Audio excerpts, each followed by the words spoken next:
computer. Okay, and I figured all of that stuff. Hello, is this Ellen? Yes. Hello, Hi, hello. Ellen, welcome. You're the Mhm. mom, Dana. The mom.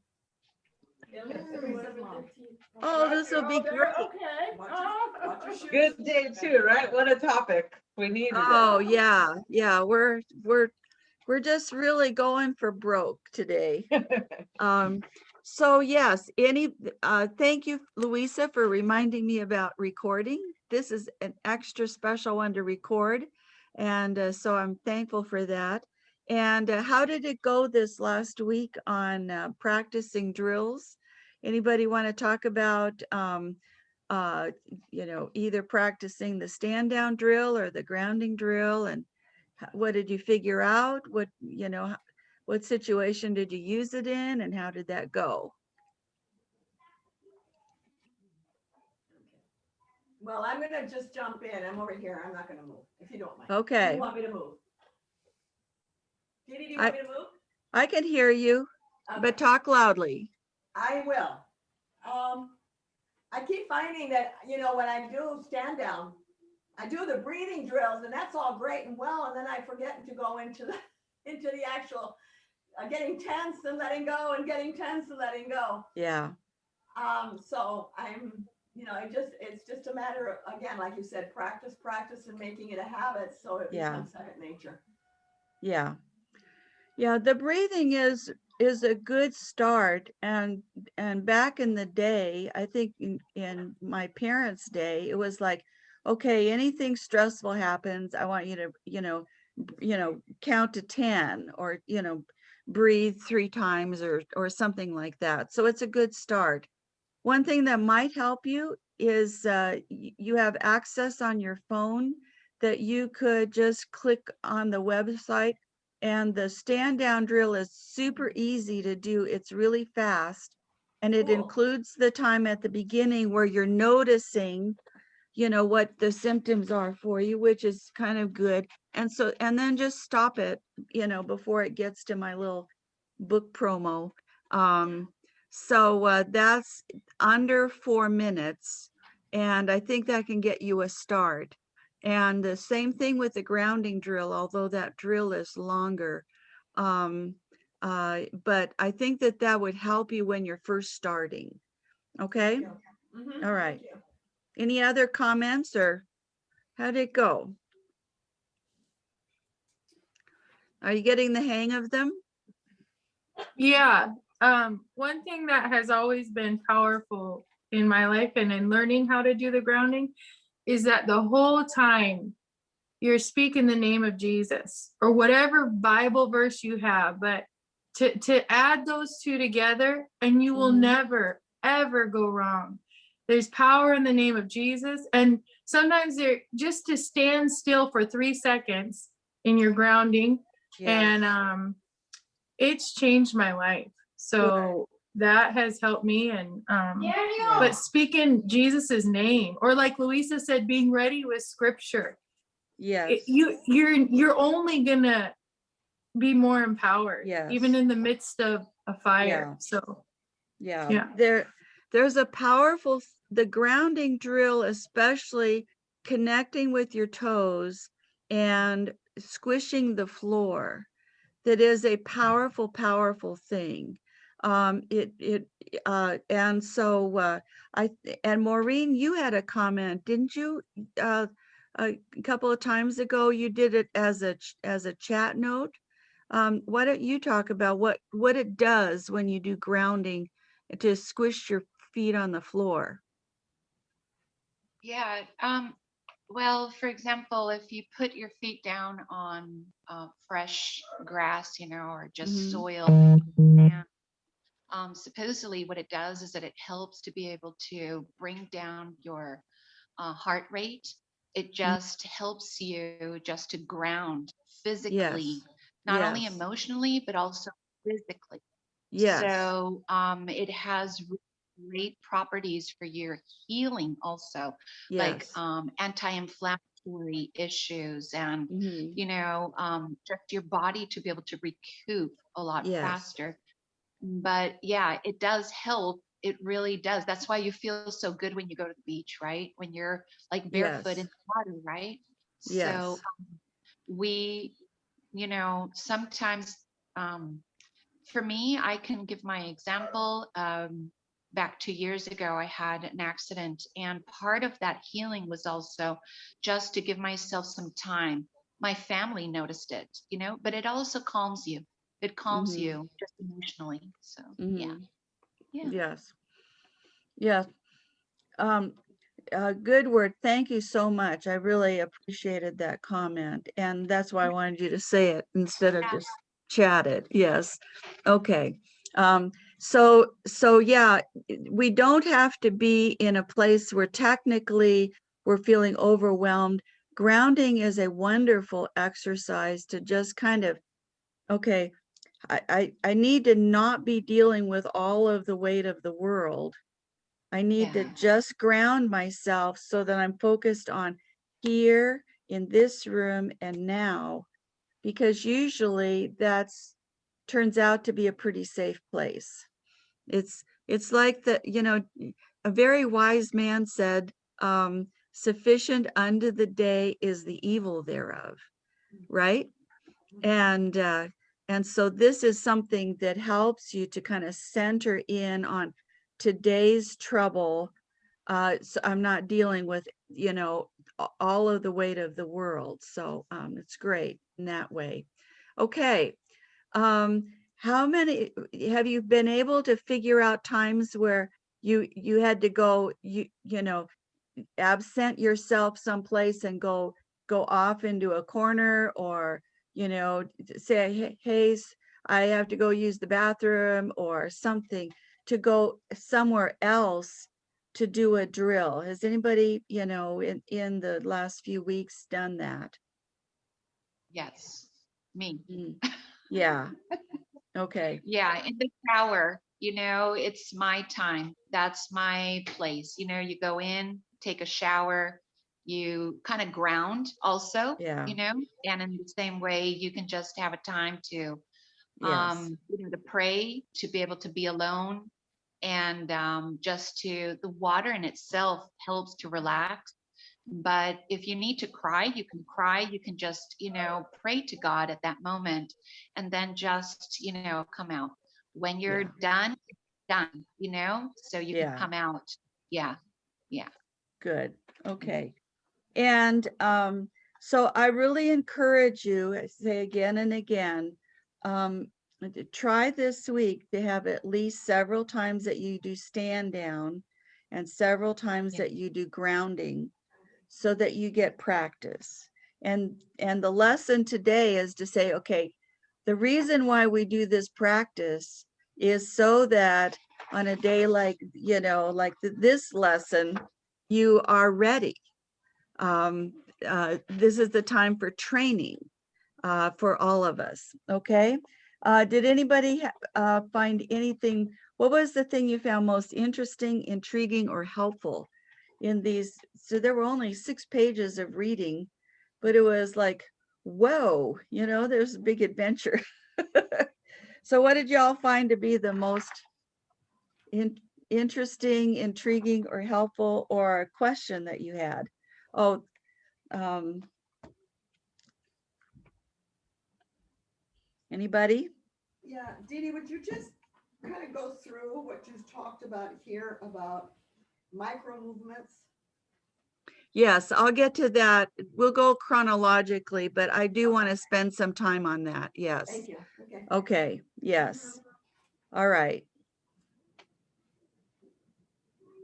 Any idea you liked, or was a new thought to you, or what? Anybody? I was just amazed that in this crisis situation, you were able to,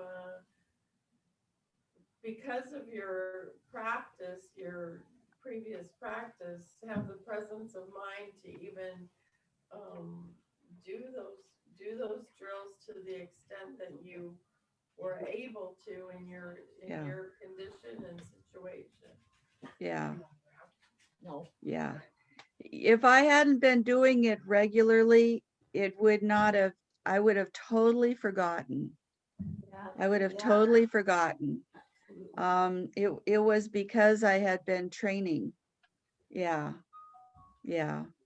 Okay, anybody else? You know what I love about, and I keep forgetting as well, you know, you said to, you talk about curiously, when you assess with Yes, curiosity. yes. Um, just, can you just, uh, tell us a little bit more about that? In other words, explain it a little bit more? Yeah, okay. Um, I before I started doing the drills, you know, actively as in this year, um, I it was like I was a big brain and you know, in like a glass jar in a lab, and it was like my whole world was basically what was going on in my head.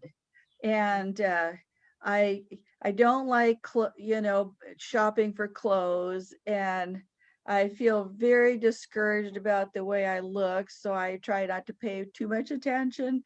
And you know, I just I I, I you know, there was not very much connection between my brain and my body.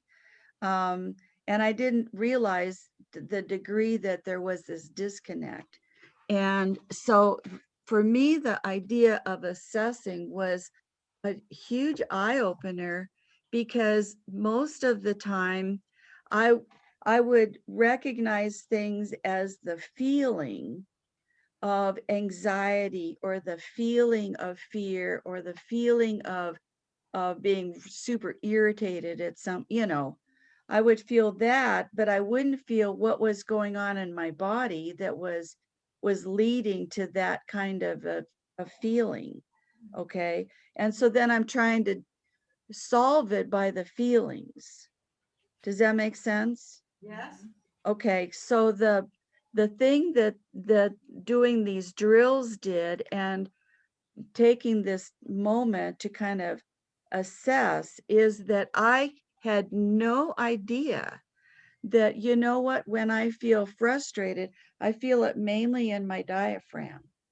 And when I feel fear, I usually feel it kind of right up here, you know, lower part of my, you know, right above my, you know, breasts here.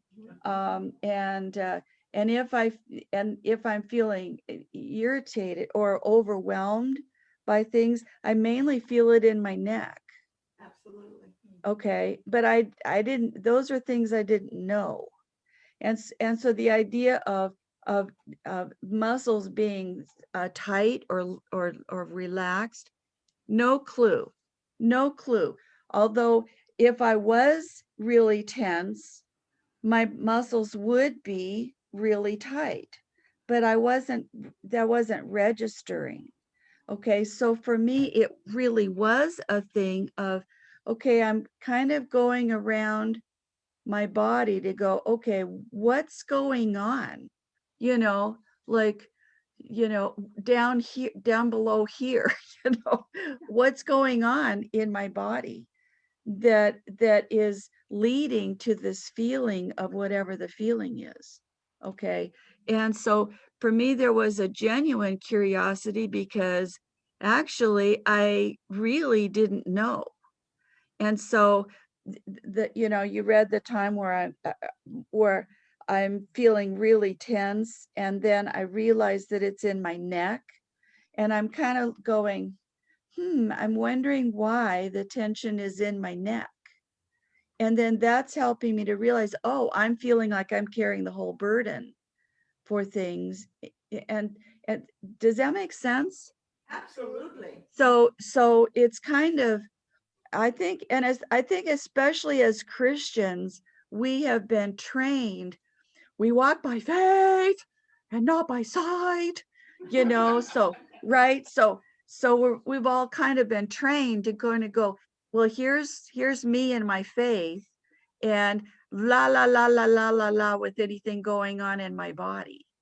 Okay. Yeah. And and I I don't think that I don't want to throw stones on that, but I think I was one that was taking that too far, to be walking only with the head game and having no clue what was going on in my body. All right. But every single one of these emotions is happening in the body someplace. All right. I mean, if adrenaline kicks in, that's an actual hormone that has been, triggered in, a part of your body. And cortisol goes to your brain, and the distribution of blood goes to places. So your body has actually changed when you're in a time of fear or anxiety or anger. And so, and then we're trying to figure, well, why can't I get control of my anger or something? And well, it's because you're trying to do it all with this part, instead of recognizing a bunch of it your body has already left the station in the bus, with all the hormones and physical changes. And so maybe you need to be curious about, okay, what actually happened there, and to switch it. Okay, does that make sense? Absolutely. Thank you. Yes. Okay, so this is kind of, so for me, it wasn't a curiosity of Sherlock Holmes or something, or it was like, what is going on? Because I genuinely don't know. Okay, and the first few times that I did that, I thought, okay, this is really weird that I'm noticing my shoulder, and I'm going to go, okay, why are you doing that? And never done that before in my life. And it was like, okay, either I'm going crazy or I'm onto something. Okay, shoulder, why are you doing that? But you know what? Every single time I did that, there was something logical that would come up. A thought would come up that made sense. Okay. Dee Dee, the last time we was, I don't know, a week or two ago, we did a practice. Yes. I didn't realize when we got finished with that practice how much tension was in my neck and shoulders that I didn't even realize was there. I mean, I didn't Yes. even know that it was there until we finished. Yes. And then I thought, oh, how much more relaxed I was in there. And so then I kind of looked back on it, but I didn't even physically feel it until we did the exercise. And that's a super you're Donna, right? Yes. Super example of Donna being in her head and totally oblivious of anything going on from the neck down. Yeah. Okay. And so, but if you're feeling kind of, and this morning for you guys, well, there's whatever dynamic is going on in the room, and you may not even be noticing what's going on. So Yep. so that's kind of a reason why I'm saying practice the drill. And my little thing, practice the drill even if you aren't aware of feeling much one way or another. Yeah. Amen. Okay, because and just do, if I'm just tiny bit over on one side or tiny bit on the other side, practice whichever way it seems like, well, I feel like I'm more this way, knock yourself out. But if you do the other one, you really have more symptoms this way, but you do this one, who cares? Both of them will help you calm down. Okay. Thank you. What is the website where she's on? I've sent you the link. It's Collecting Ourselves, Dion Carpenter, Collecting Ourselves, but there's so many websites that have that exact name. And so I don't know that you would for sure Okay, I'm get gonna to look it it back without up the again. link. I got a new phone and I've lost so much stuff. So Oh, you have okay. to- I'll tell you what, give it to me. Diana I'll, will give it to me. I'll send, yeah, somebody just send her the link. Yeah. Okay, thank you. And Yeah. I have sent it in the thread for everybody. So if you scroll back up in the thread, there'll be a link. Okay. Okay. And you Yeah, can try that okay. one. You've got it in. Click on the link and see if it's the one. Yeah. Okay. Okay. All thank right. you. Yeah, but I can't Any look other at it. questions? These are good. Is this making sense? Is this helpful? Absolutely. Absolutely. It's wonderful. Are you kidding? I Okay. want, you know what Yes. is amazing to me, and I know this is besides the point, is how your trust training and your collecting ourselves, they intertwine in the Yeah. most beautiful way. Yeah. Yes, that's really true. I didn't even realize that. Layla, poor Mhm. thing, hasn't ever heard, gone through it, but and Maribel hasn't gone through it Well, before. that's next. Dee Dee, that's next. Okay. Well, We yeah. just finished with it. And so Yeah. when we just finished with it, we were talking and I go, Yeah. let's finish the book. And Yes. that's how all of it started. So Yes, so praise God. Diana and the ladies in Diana's group just finished the trust training book. So this We could is, do it again. I've done it 3 times. I'll do it again. yeah. Okay. All right. That sounds like a really good plan. Yes. I would have forgotten it. Okay. All right. So let's jump into the lesson.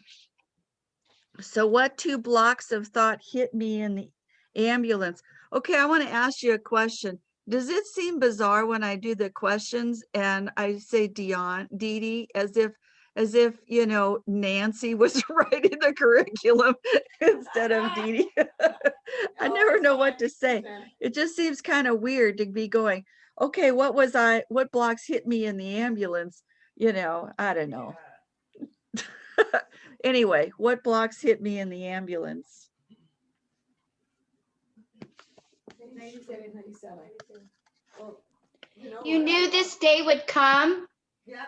so you're so thankful for practice, practice, practice, Yeah, and that your training kicked in. yeah, yes. That Jesus knew this day would come. Remember from January 1, and I felt like, Dee Dee, you really need to practice. It was like this, and don't fluff it off. I mean, you really need to do it. Yeah. So, yeah. Okay. That was tremendously helpful just to know, okay, I'm not going through this and it's outside of the Lord's will, but the Lord has prepared me for almost 2 months to be able to handle this day. Okay. And then how did both of those thoughts really help me? To know that Jesus prepared me and also to have the training. How did that help me that day? Well, it helped. It took one or the other. I'm not even thinking this morning. The thing about it, that it carried you through in a calmer fashion. You were able to answer questions. You weren't all freaked out. You weren't adding more stress and more strain to your body. And at least I think Yeah. it's wonderful. And it kept you not Yeah. in complete peace. I understand that because you even said that, but at least you could assess and not go into flight. Yeah. Either into revving up or shutting down. Yeah. You became very present. Yeah. Yeah. Have you ever felt like you were having a heart attack and you worked yourself up into almost having a heart attack?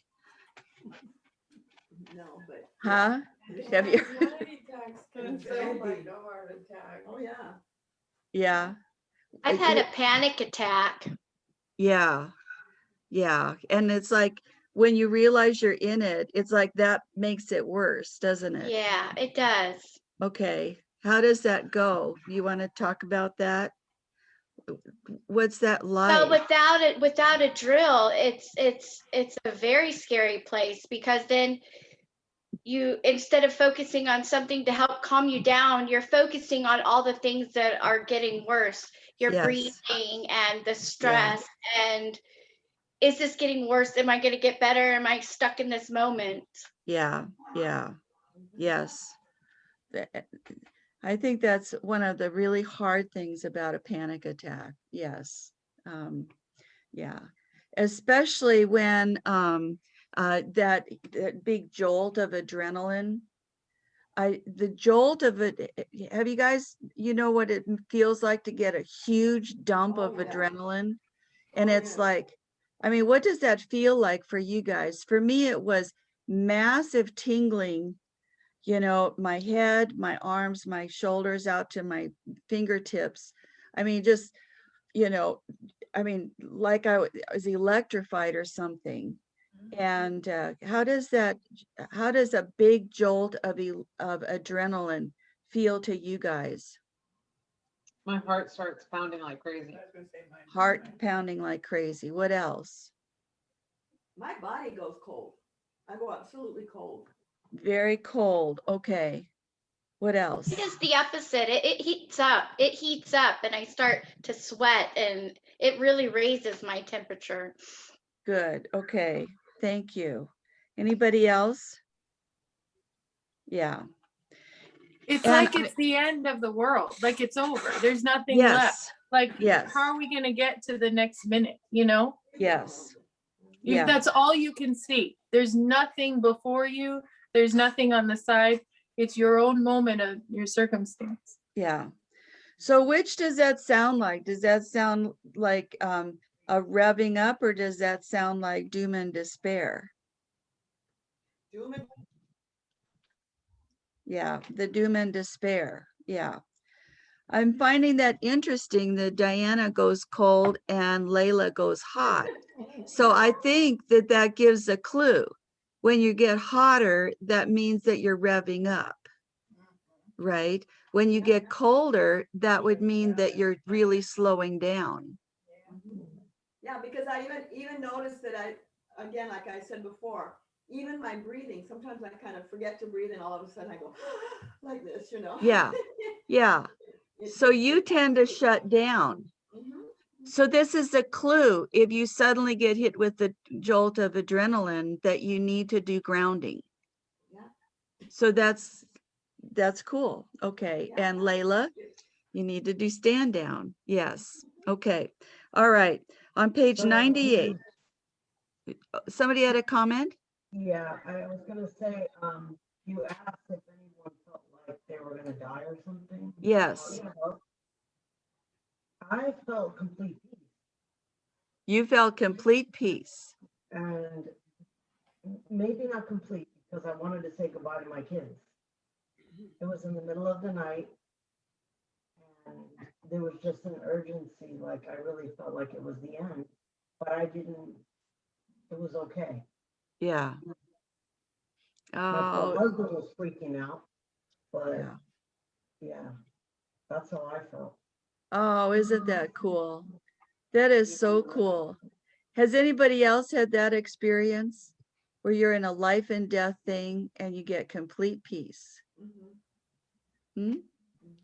Yeah, actually 2 years ago, I went kayaking in the Colorado River and our kayak tipped over and got pinned against a wall of a bridge. And I thought in that minute, oh my gosh, this is it. I'm dying in the Colorado River. But Yeah. I talked to God immediately and it did give me peace. Yes. And then I remembered the instructions to stick your feet out and it pulls you out from under the wave. And once I did that, I was at a place where they could rescue you. Yeah. But I was so scared that I started talking to God immediately and I did feel peace. Like, okay, well, at Good. least you're with me in this really scary moment. Yeah. Yeah. That's I even though I'm talking about doing the drill and learning the drill, you know, we just have such a wonderful Lord, don't we? I mean, such a wonderful Savior. And in those moments, you know, he really is with us. So So the drills are just to help you to calm down so you can realize that he's with you. But so they are a means to an end. They are not an end in themselves. Okay. Yes. Absolutely. Okay. Let's see. Think back to times you faced a medical crisis involving you or someone you loved. How might the drills have helped the patient? How might it have helped the family members? Have you ever been in a place where the sister or the aunt or the husband is freaking out so badly? Yeah. So when my grandma died, she lived in New York. We all lived in California, and I was the only one with kids. So everybody was able to just get on a plane and go. And I had all the logistical stuff to figure out. So in that moment, so it was like the middle of the night and all the families calling, and I was like super revved up, and I was really angry because I'm like, I can't just pick up and leave, and I don't know what's happening, and is she gonna die? Am I gonna make it there before she dies? And I feel like a drill like this could help, because at the end of the day, none of that was in my control, right? I literally could control nothing at that moment. And I wish I would have known this kind of stuff, because a lot of my go-to is always anger, immediately. That's kind of my rev up signal, and I get super mad. And it's not conducive to anything. So knowing drills does help, being able to calm yourself before you even get to that point is super helpful. And I really wish I would have known that. I wish I would have had that. Yeah. Yeah. Yes. I think this is that's a perfect example of how a drill would have been able to help. And us talking about it and you practicing makes that a tool in your toolbox for next time. Yeah. Okay. I want to talk about micro movement. What is a micro movement? And In Diana? a place that you can't do the full drill, you can think it through and do a mini version of the drill.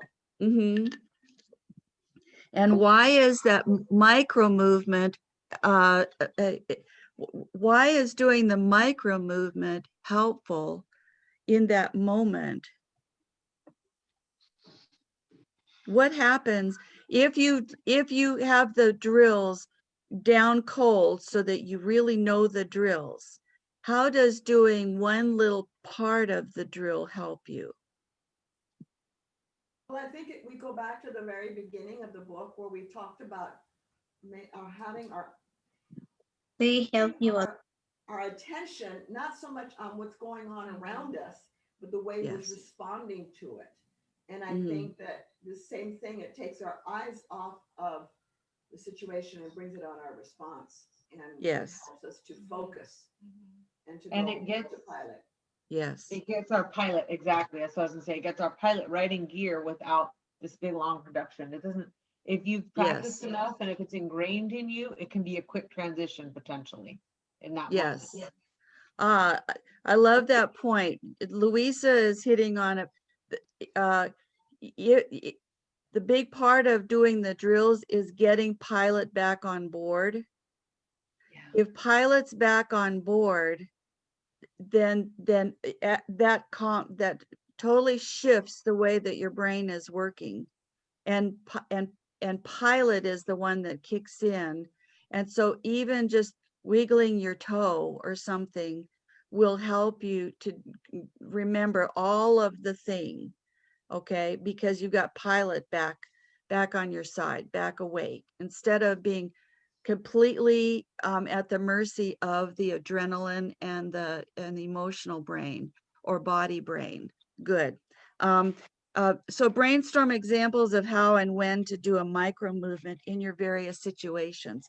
So how could you do a micro movement if you are at a committee meeting and you're all sitting around a table and you suddenly realize that you're beginning to check out or shut down in the room? What would be something to do as a micro movement that you don't want anybody else to notice it, And so, but it can help you to stay on track.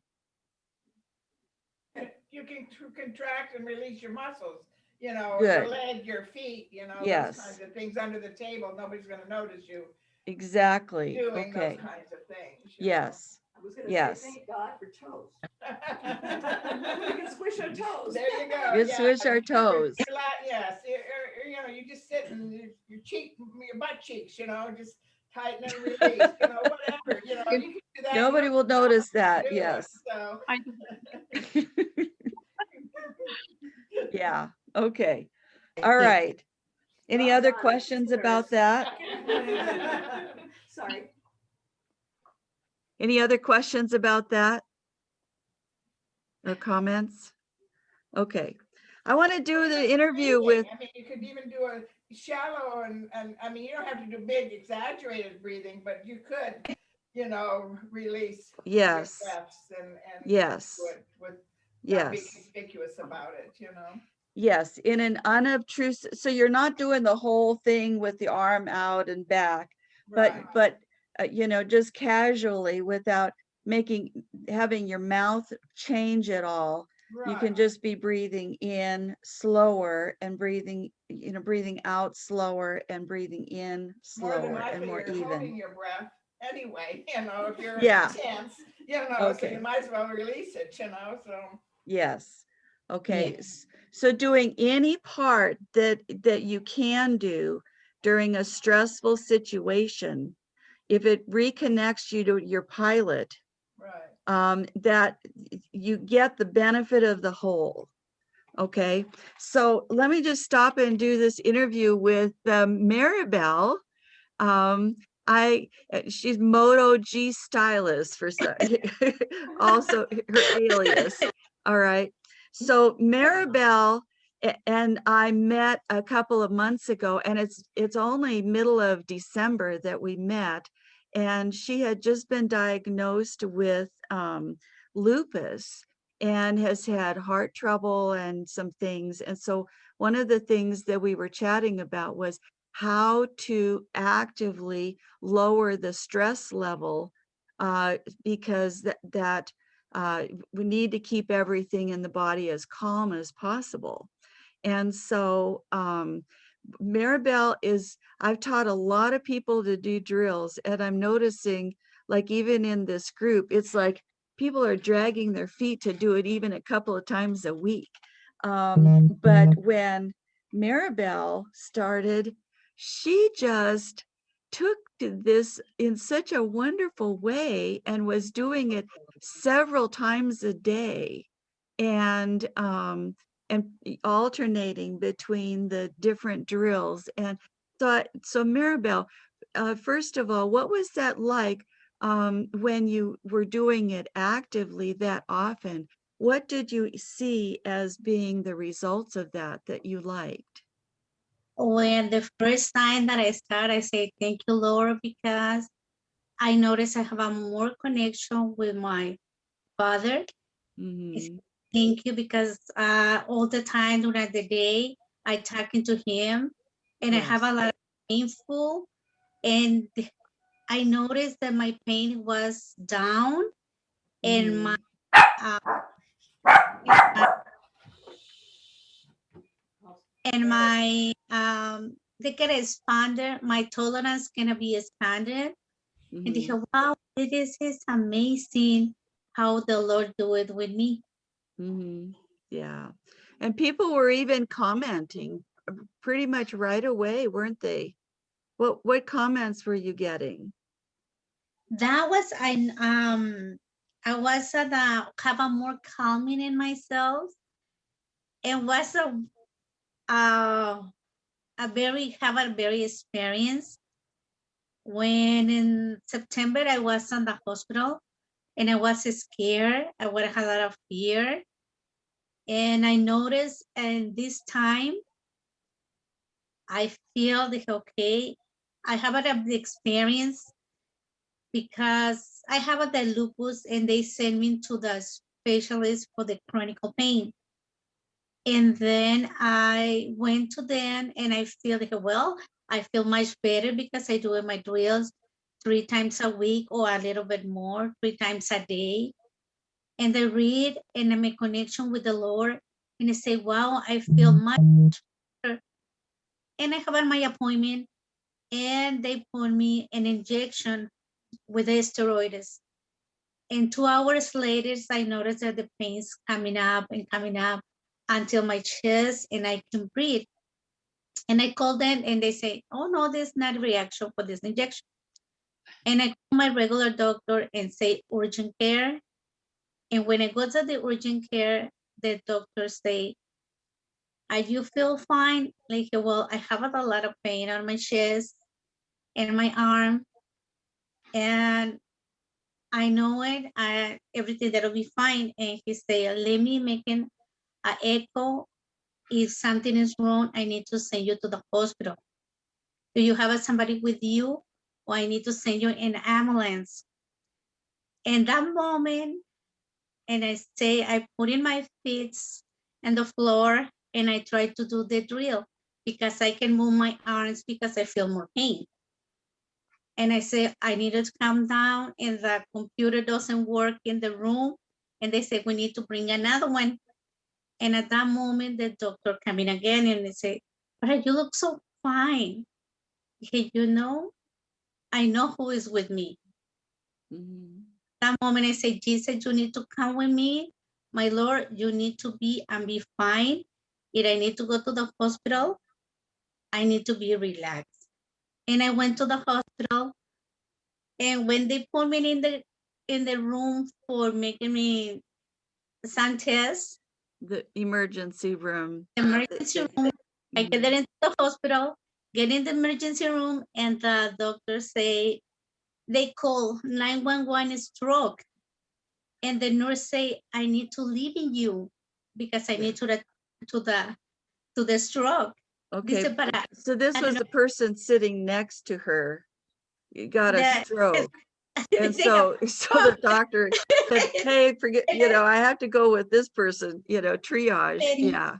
yes, the nurse say, I need to leave in you because I attended because it's in here in the hospital, but we need to go, everybody in the emergency room, we need attendant. Dije, don't worry, you can go. Dice, are you sure? Digo, yes, because I know who is with me. And I try to do it, my drills, and I say I need to calm down. And the other person want to start to crying, the wife, and I say, Lord, and I put it in my mind, the Lord, pray for them. And I tell the lady, can I pray for you and your husband? And she started to crying and say, yes, please. And they don't speak English, and my English is not very well, like I translate them. And they said, the nurses say, lady, you need to go out. And they put it in my room, and I say, thank you, Lord, because of your purpose, I'm be here in the hospital for pray for the nurses and the people coming in the emergency. I say, thank you. And they told me, you look so, will have a lot of peace. Digo, because the Lord is with me. And I know if he sent me for pray for you guys, I'll be here. And they put me in the room and they say, we need to know if you have a clouds in your blood. And I say no, because all of my exams gonna be fine and everything gonna be negative because I trust in the Lord. That's right. And Amen. to do my skills. Yeah. Isn't that a cool story? Yeah. Yeah. Yeah. It was amazing that you had a before story and this story, that in September, the first time that they had sent you to the chronic pain center for a steroid pill, the same thing happened, that she had an allergic reaction. And so that time she went to urgent care and then to the hospital again. And you were very afraid and crying out, very afraid that you would die, and very rattled, and insisted on somebody coming to drive you to the hospital, and crying in the car and everything. And then this time, the chronic pain center did not get the memo. Well, they got the memo that she had a bad reaction. So they thought, hey, no Yes, problem. We'll give her a different steroid and it'll be no problem. And the exact same thing happened. So this time it was a whole different experience. Yeah. So yes. And when I get it, I don't have a pain. And after they put him in the injection, I have a more pain than I can move it. And oh my God, I was so fine. What's going on? And the mhm, doctor said, you are allergic to steroids and you can put in anymore. yeah, And I feel so happy because I do my drills and I can move my hands. I can yeah, do a lot of things. I'm cooking and I hold in my bottle of water and I say, the God is amazing. And yeah, the more drills you can do it, the more connection have with the Lord. yeah, It- yeah, For all of you guys. yeah, yes. This is I just love your story, Maribel. It just it's been a real blessing to me and to other people. So isn't that a cool story? Yeah. Maribel's story is an example of doing micro uh, uh, uh, movements. On the side where they put the shot, That's all. you couldn't use your arm to Yeah, do the stand down drill of any kind. So you were doing it with the other hand. Um, yes. I try to do this one, but I can't because I can breathe. Yeah. When I breathe, I Yeah. have a more pain. Yeah. I want So to do it in the way, oh no, I'm gonna do it with my yeah. feet and all of my body. Yeah. That's what I did. So and so I want I, I want people to notice that if you can't, obviously if you're in the hospital, parts might be not available to do the drill, but this idea of micro movements frees us up to do the drill in some part. And like with grounding, you were mainly doing the feet for grounding, not doing a bunch of other things, but mainly the feet. And that the doing squishing the toes was enough to keep you centered in this place, and it's going to be okay. And I'm not worrying about the global fears. So I just am so happy for that interview. So thank you so much, Maribel. Yeah. All right. I have a Okay. thought about this, just hearing Maribel and just kind of what I've been going through in my life lately. And something that kept popping in my mind, I'm going to actually pull up the verse because I don't want to misquote it. But I was just thinking about, let me get it. It's in James 1, James 1:2. Count it all joy, my brothers, when you meet trials of various kinds, for you know that the testing of your faith produces steadfastness. And that's what's going through my mind as she's talking, because Yeah. that's a real trial. That's not like, oh, I'm a little nervous. Like that's potential life and death. But it doesn't Yeah. matter. It can be from the spectrum to 0 to 100. And at the end of the day, my takeaway from hearing her interview is we do count it all joy because spiritual maturity has moved her, her relationship with the Lord was strengthened every time she did her drill. And that's the point. We don't just do this drill to calm down and have a better day. We do it to get closer to the Lord. We get closer to him. And in the times of trial, she's counting it joy that she got to pray for somebody and she's in the hospital. And that's exactly the goal, right? That's our end point, to count it joy, to understand that when the Lord gives us trials, we are in a way grateful to say thank you because I'm your chosen one. You're putting me through this for whatever reason. Not that he's putting us through, but you know what I mean? Like, we're being refined every time, and every drill gives you a chance, which kind of reminds me something that I've been encountering when I've been doing drills. So the first couple times I did that in a time where it was needed, not just to practice. I struggled. I actually had to go through the drills multiple times because by the end of the, like, I would finish the drill and I would still be ramped up. And I'd be like, nope, we're going back. If I'm about to start crying and I just finished it, we're going back. And I rolled Yeah. through it a couple of times to get myself to a true point of calm to come before Christ. And so, but progressively, it gets a little bit easier every time. And so I think going exactly back to what she has done, going exactly back to what you have said, we can take this as our time to say, okay, the Lord is telling me, just like he told you, Dee Dee, practice. He's telling each one of us in this group, we need to practice. This is not just, oh, we happen to join in on a study. Like, we should take it serious. You know, he's preparing us for, we don't know what. He prepared you to be in a point of heart attack. We don't know what's coming down the pipe for us, but I just feel like we should be encouraged and grateful and preparing ourselves. Yeah.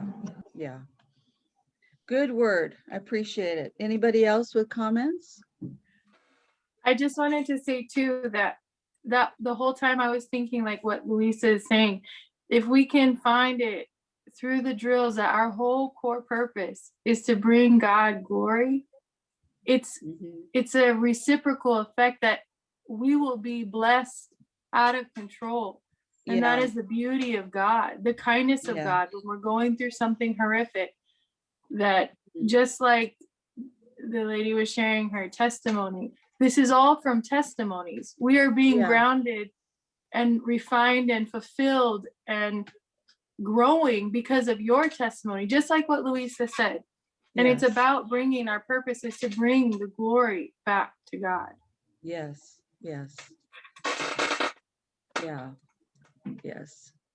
Thank you. Okay, there's one last thing. Oh, a thought about response about Louisa and revving up into anger.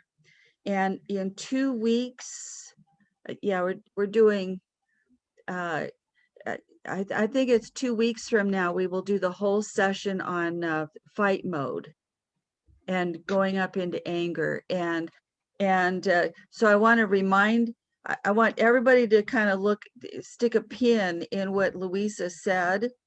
And then when we get to the anger and rage week, we will come back to this and see how it fits in. And it's just a perfect example of what goes on with it. So I thank you for sharing that. And I know, Louisa, that when you rev up, this isn't that you go, rampaging around the house. I just think that you tend to normally rev pretty high. So anyway, so that can get kind of out of hand easily. Okay. The last couple of things on after having the glorious days, the first two readings on this, the one on February 27th was not as easy of a situation. And I kind of wanted to do that one to show you,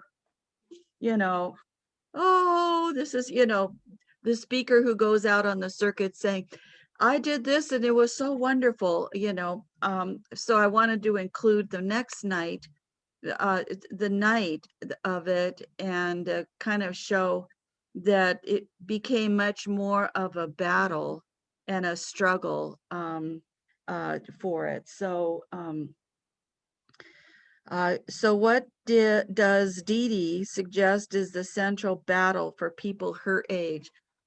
Was it, did you get the idea when I said post Medicare? It's like, so people that are getting up there in age. Okay. The battle against fear. The battle against fear. Yes. Why? But you mentioned something that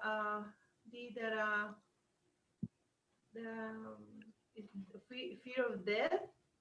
Fear of death, yes.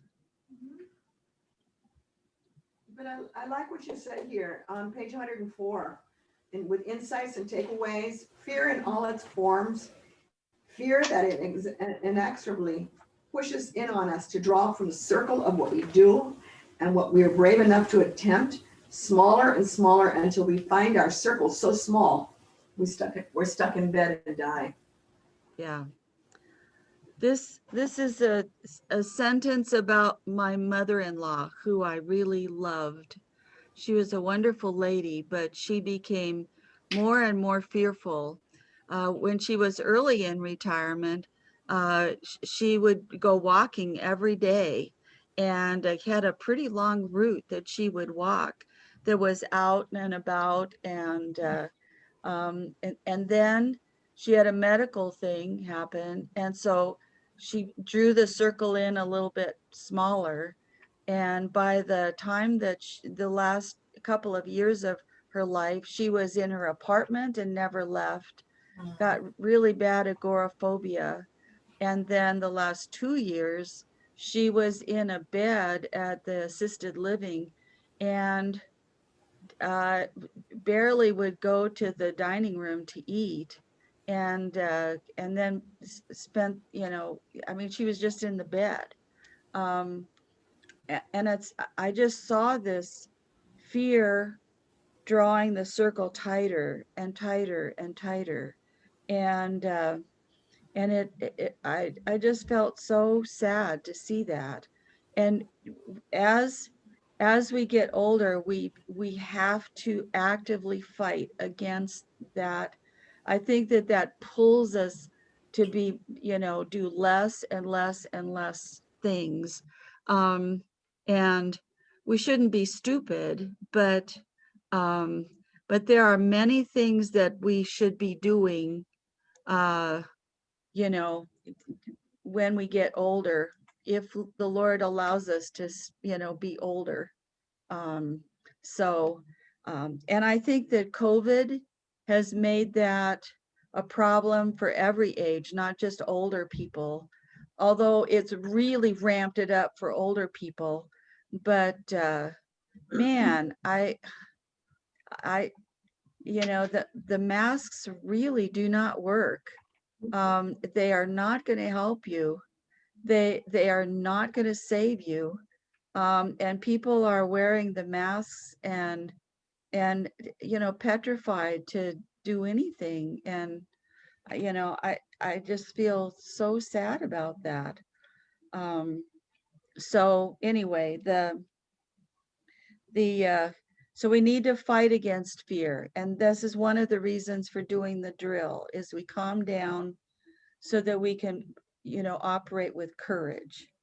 I think that courage is a godly courage is one of the signs of our trust in God, is that we're going to live every minute.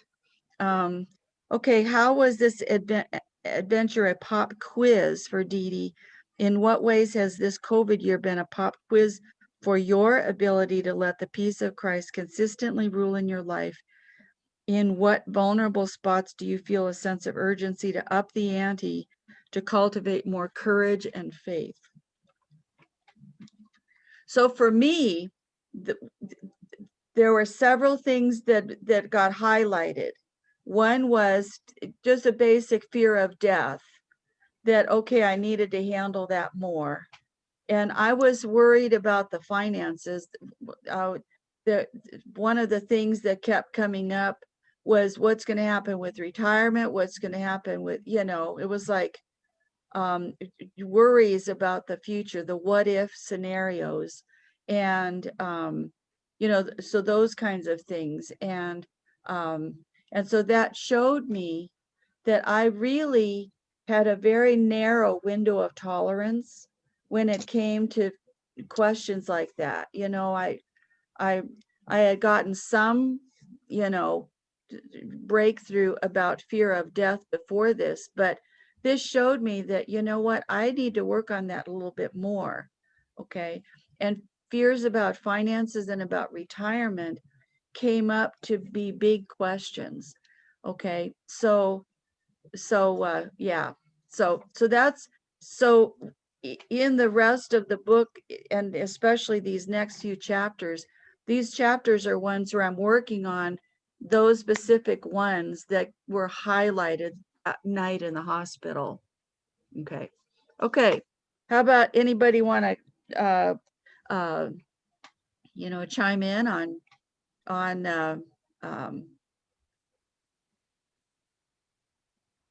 I will say that COVID is not a worry for me, but our country as a whole and the political climate and all that has revved up a lot. And for yeah, me, it's specifically because of my children. So I'm not yeah, worried about myself, right?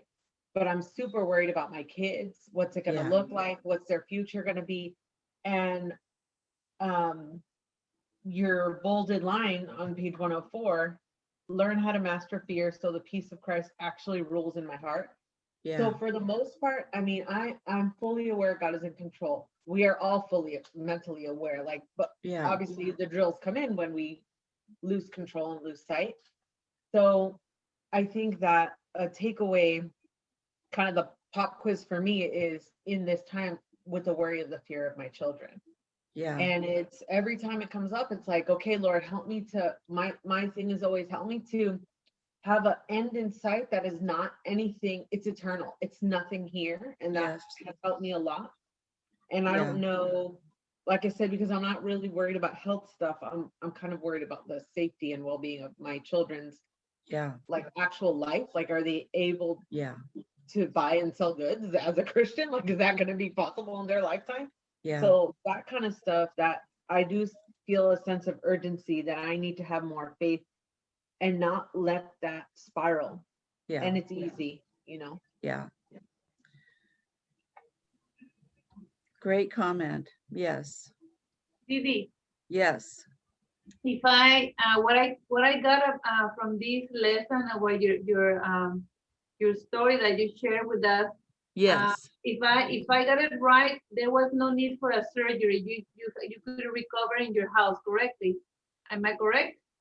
There was no need for surgery. Exactly. So Yeah, that brought me in my mind and my heart that what you did with the drills, and hopefully all of us will learn it and we apply it at some point.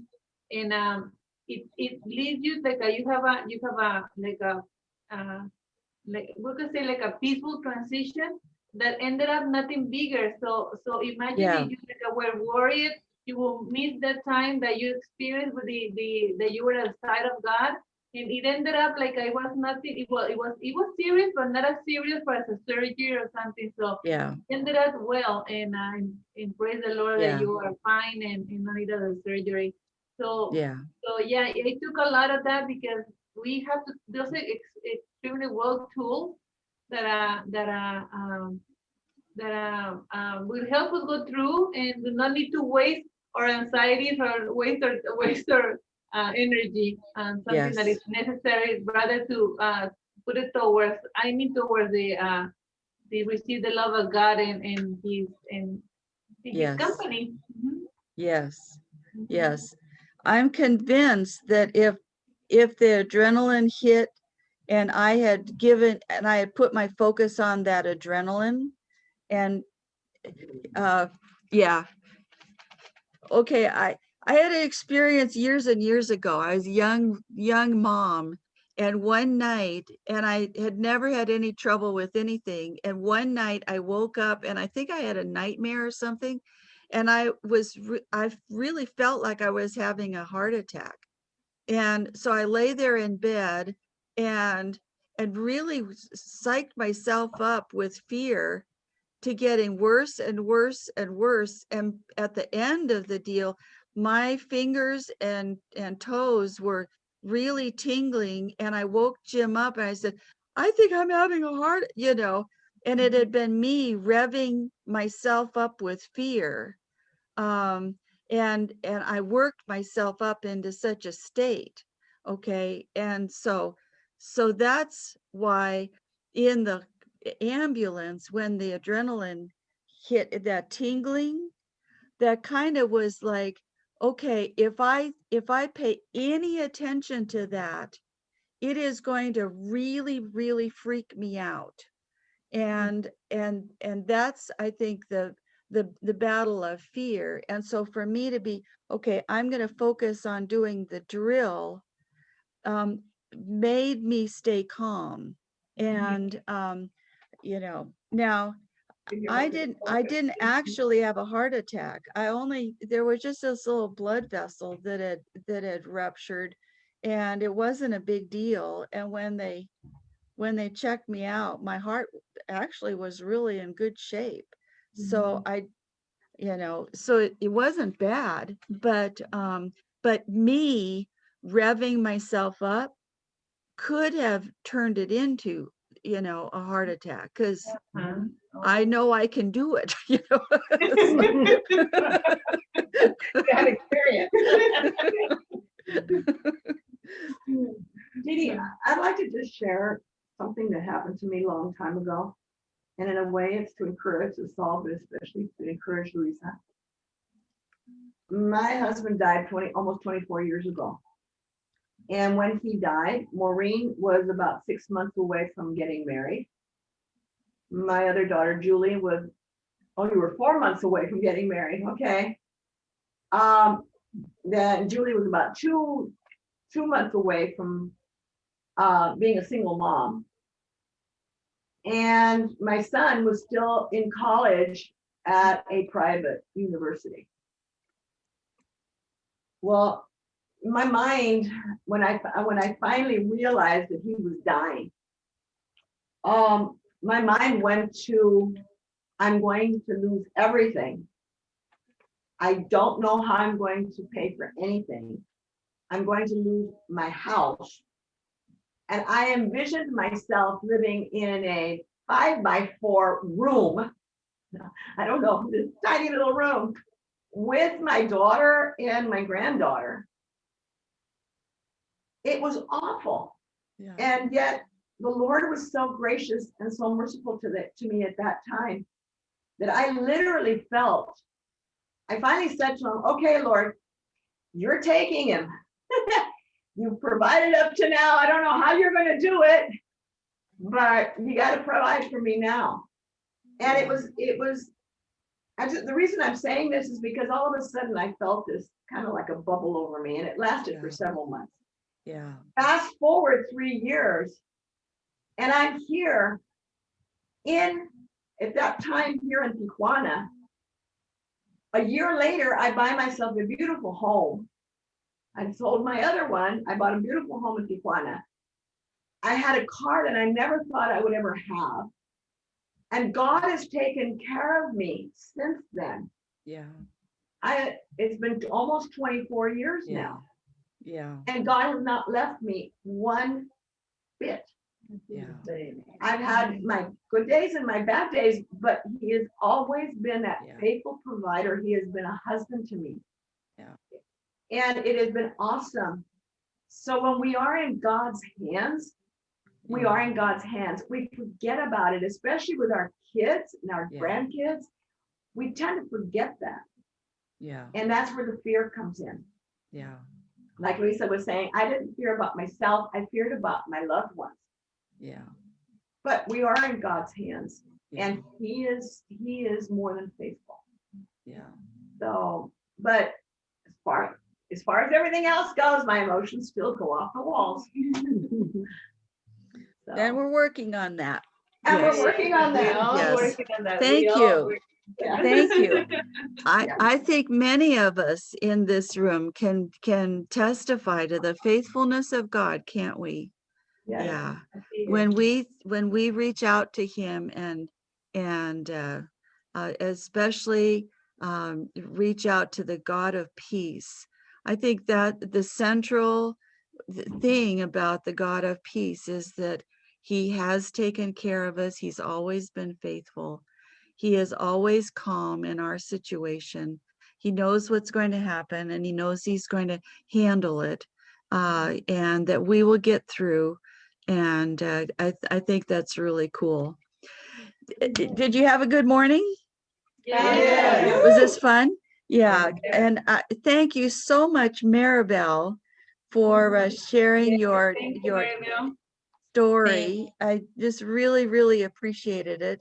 And Maribel talked about her window of tolerance had been increased of the places where she could be in a situation and still access the drills, still stay in a place of peace, and that widened in the last few months, and it widened by going through the hospital experience. So we're kind of remember those 3 tests, and one of them was the test that if you see yourself rev up, you know how to do stand down to pull yourself back, or if you get shut down, you know how to do grounding to pull yourself up again. And that's to just know how to retrieve the window of tolerance. And so this was kind of our big quiz on our ability to do that. Okay. The next 3 weeks, I'm going to be doing like, I'm pulling together several stories that are on the same theme, that are specifically doing the, okay, pop quiz for Dee Dee. And so next week we're going to talk about, okay, how do we widen our window of tolerance regarding worries about finances and the future and the what ifs kind of a thing. And we're going to focus on that next week. And then the next week, we're going to be talking about anger and rage. And I'm going to kind of show you, topically about that, which is its own thing. And then we're going to do it on infirmity and illness, that is not crisis level, but is just, a big slog. It reminds me of Ellen this week, of just being in a lot of pain and feeling really yucky and just feeling bad. And like Brad going through pain, this time, and others. So, so that's what we're going to be doing. So it's going to be intense. It's going to be actively working to widen the window of tolerance. And how can we do that? Okay. All right. Thank you. Good. Any last comments or questions before I turn off the recording? Yes, I want to tell something. I forgot to say you, when I was in the hospital, the doctors say, I don't understand why you are have this peace in you in here in the emergency room. Yeah. Yes. That was so different than the first time you went in, wasn't it? Oh yes, that was a very Oh, scary. They put in yeah. a sign in my door in the room. There was oh my God, I want to die. Yeah. Right? Everybody Yeah. was so afraid. And thank you, Lord, I'm here. Every So, time that you and I, go over your story, we both start giggling. That's a awesome. cool kind of story. Thank you so much, Maribel. Okay, I think I'm going to end it. Okay. Yeah. Can I What? say something? Yeah, go ahead. Yeah. Did you want to say something? Yes, I do. I wanted to say, I went down to take pain medication, so that's why I missed some of the fear thing. But I just wanted to add, when there's fear, it's kind of like those drills that you're talking about, or it's kind of like sobering you up, taking you out of that place. That's how I Yes. feel. Yeah. That's what's happening there. It's bringing you back to a place where you're focusing your mind on the Lord, Yes. the God, or whatever. Yes. And so that's how I take. I haven't read this yet. I read a little bit of that chapter, but it's bringing you back, focusing. Getting you out of that, because when Yes. you're in fear, it's irrational a lot of times. Yes. And it can Yes. bring you to that place, like you said, Yes. to like, first of all, fear is not from the Lord, except if he gives you a natural fear just for safety. Like if there's Yeah. a lion coming at you, you know, you're not going to open the door and Right. go out. But fear is not something that God wants you to have. And so the devil wants you to blow that out of proportion Yes. and bring you to a different place. So you need to sober up. And that's how I take your exercises. Like it's kind of bringing Yeah. you down Yes. from that place, talking you down. That's a good word. I hadn't thought about it in that way, but that makes a lot of sense. Yes. Thank you, Ellen. Yes. Okay. And Melanie? You know, when I was listening to Mary Bell, sorry, I couldn't remember your name last time, but sometimes we just need to see Jesus. And Yeah. even in the midst of something so, your health, or Yeah. like Lisa said, we have to see Jesus. And if that's what it takes, Yeah. she saw Jesus was written all over that. Yeah. And Yeah. I think it's amazing. Yeah. Yes. Yes. Thank you, Melanie. Yeah. Any other? And then I'll turn off the recording. Okay. Have a great week, everybody. Thank Thank you. you. Same to you.